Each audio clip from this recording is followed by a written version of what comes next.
iFanboy at San Diego Comic-Con 2012 is brought to you by Seagate, the storage of choice for creative professionals.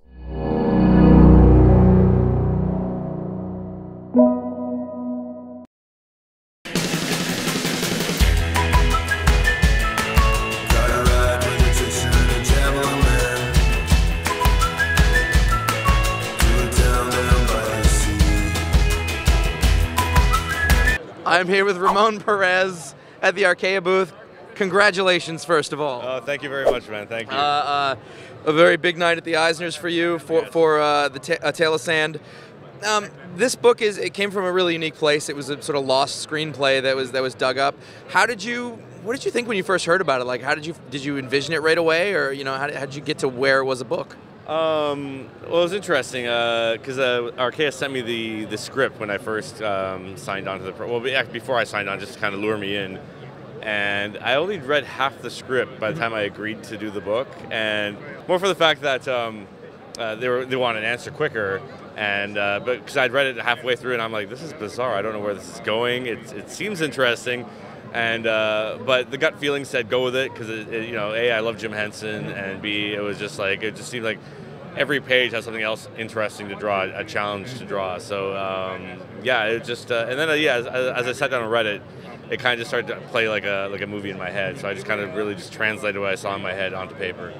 And when you did that, I mean, did you start off did you script it as a comic book first, or did you start sort of planning it visually, or how did you approach it? No, I actually Archaia actually asked me if I wanted to either work with a scripter to kind of script it or break it down. But no, I actually worked directly from the screenplay. I had my sketchbook like on one side and the screenplay on the other, and I just started reading.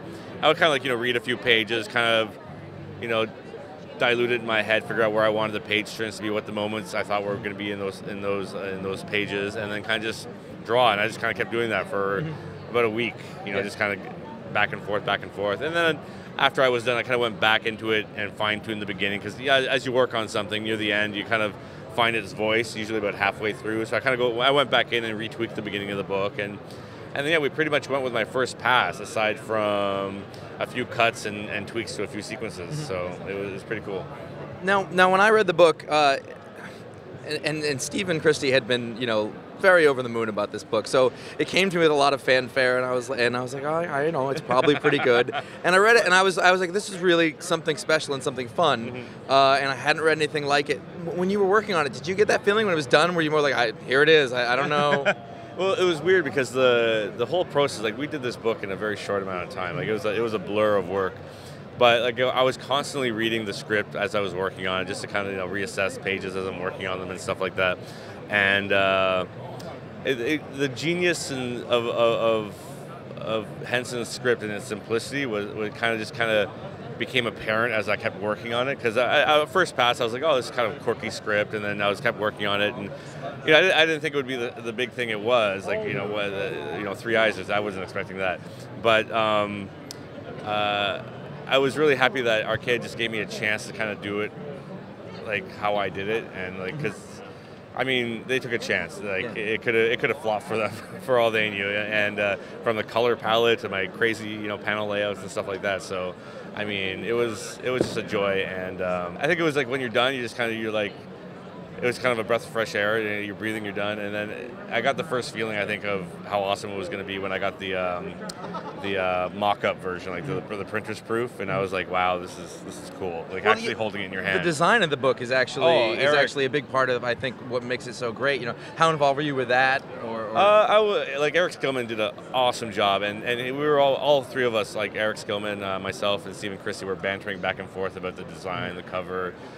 We went through many different ideas and concepts before we landed on one Eric finally came through on, and no, it was great. The opening sequence where the pages kind of fade into the that was Eric and I talking back and forth a little bit and stuff, but he really made the book sing in how he wrapped it up. It looks awesome.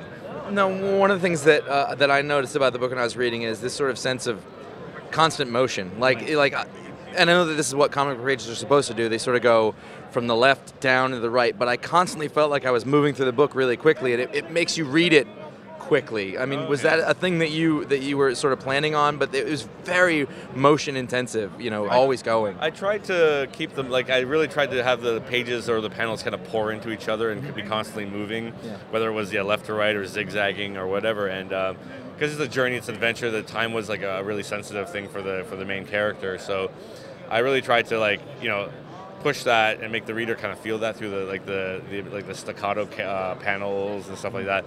But every so often I wanted to also have a breathing moment where they could stop, like where like the full page spread of Mac just walking towards the viewer. You know what I mean? This is because obviously he's going to get tired. He's going to slow down here and there. So I kind of wanted to have the arrangements of panels and stuff like that, kind of actually try to allude to that as well. So, you know, I'm glad to hear that it actually came across. So.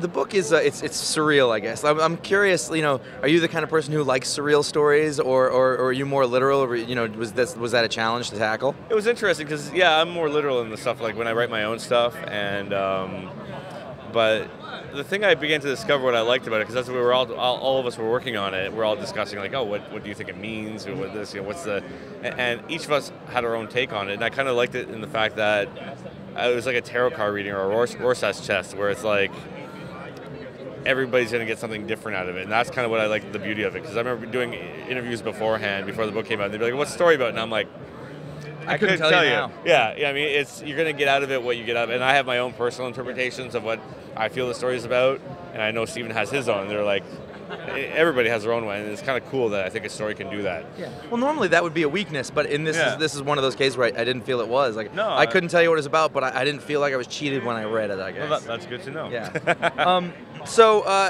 So how's this show? You know, you've got the Eisner, you've got the book here. You know, has this been a different con than cons past? Yeah, no, for sure. It's funny how, you know, the days before the Eisner, you know, it was, you know, fairly steady flow of people, but as soon as the Eisners happened, like the next day there was like a lineup around the booth, and I'm like, what up? Like, this is crazy. So yeah, no, definitely wasn't expecting it. Like, I went in there trying to low expectations, so, you know, like when it doesn't happen, I'm like, all right, that's cool. It's an honor to be nominated, but yeah, I got blown away that night. So it's been an awesome show. Very cool. So you know, what's up next? You got wide open doors. I know you're just finishing up the John Carter adaptation, which is really nice. You know, but what's the future? What are we going to see next? I'm actually taking about a month off after I'm done San Diego, and I'm going to return to my webcomic, graphic novel I do. So I want to actually finish that and publish that for next year's season. Mm-hmm. And then in the fall, I'm off to Marvel. I'm going to work on one of their lead titles. I can't say, unfortunately. I get how it works. But I'm really excited. It's one of their ongoing series right now, and the writers, I'm a big fan of the writer and a big fan of the characters in the book, so I'm really looking forward to working on it. I'll be doing like a 4-issue arc on the book, and maybe more if it goes well. And then I'm in talks with Archaia for another graphic novel, like a dark romance kind of thing. So I like to jump around in genres. So that's what's on the slate right now. We'll see what happens though. All right. Well, very cool. Thanks very much and congratulations. Oh, thank you, man. It was a pleasure.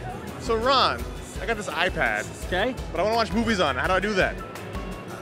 The Seagate GoFlex satellite hard drive.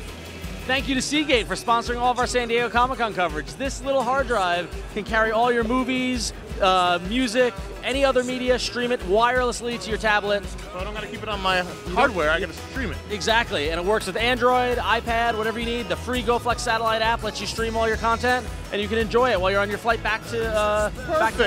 Back to LA, I can just pop a movie on there, watch it on my iPad, no big deal. No big deal at all. Go to Seagate.com/iFanboy, get 10% off the Seagate GoFlex satellite hard drive, only for iFanboy viewers, so go get that. And thank you again for Seagate for sponsoring our coverage.